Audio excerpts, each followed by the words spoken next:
Hello everyone and welcome to another I Pick My Butt video. More Archero, and the update is finally out for everybody, and boy, what a better time in need of these Bloodthirst stones. So today we're going to go over the best way to grind them, kind of give you all the options so you know exactly what to do so you can get both of these altars upgraded as fast as possible. Now when the equipment altar dropped, we were able to see that different types of gear were giving different types of progress to ascending the altar.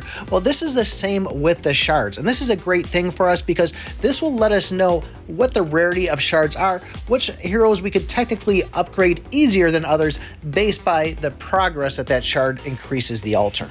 Now, as far as these bloodstones and where to get them, I just want to take a minute here because people are always asking why I shoot in landscape mode and not portrait mode. And one of the reasons is a little self-reflection. You see those two black spots on the side? See how you can see yourself in there? It's like a mirror pretty much.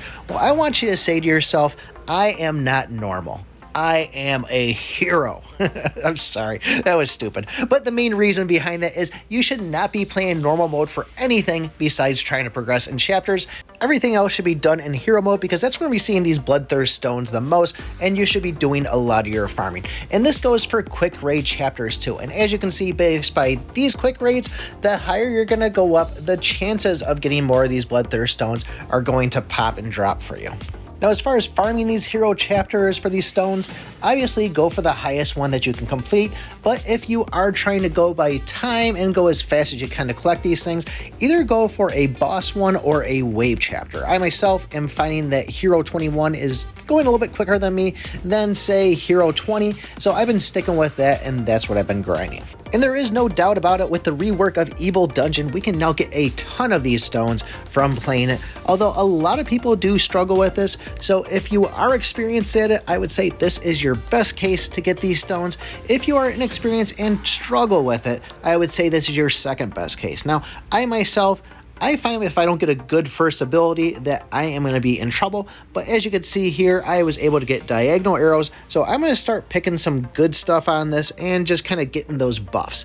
But I still get a little bit nervous because I don't know what I'm going to run into, so I would say if you are inexperienced, try to pick as many nerfs as you can. Those are going to be the ones in the red that are going to decrease the stones, and see if you can complete it all the way through. Once you complete it all the way through a couple of times, start adding some blues in there and, just kind of get comfortable with the feel, because it is 10 energy to enter it there, and when you want to go for that second run, it is 150 gems. So if you are inexperienced, I'd say spend those 150 gems on energy, farm the chapters, but by all means, if you can crush this thing, spend those 150 gems and go through and really stack up on those Bloodthirst stones. The Celestite chest is another place that these things will drop, but don't expect them every time, and if you do spend the 850 gems, you do have the chance to get them, but they're not always going to show up. And let's not forget about Infinite Adventures. You will get the season rewards, and you could get some hefty ones depending on how far you make it. And if there's a family member that ends up leaving their credit card, I don't know, say out on the kitchen table, the hero chapter packs tend to have them pretty packed in there, although it does look like they're quite a pretty penny. $33 for, what's that, 100 of them? Don't know if I'm going to buy that, but if that's an option you're able to go for, it might be a decision you might want to make. Keep an eye on the cargo ship too, because occasionally you will see them in there. They do cost a good amount of gems, but gems do come easy in the game nowadays, so there's another option.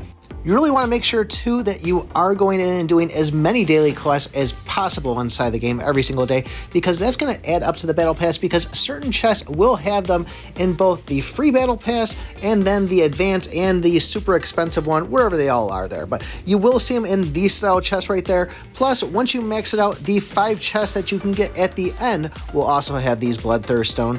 The other thing to keep in mind too is doing those daily quests will also give you the option of those weekly quests will every now and then have it in there where you can get some bloodstones too. Well guys, this is where I'm getting all my bloodstones. I'm going to really start farming pretty crazy because I really want to get these altar levels up. If there's any spots that you're getting them that I didn't mention, please post them down in the comments so we can help everybody out here and we can all get bloodstones together. But don't forget to join the Discord, like and subscribe, and remember, I pick my butt.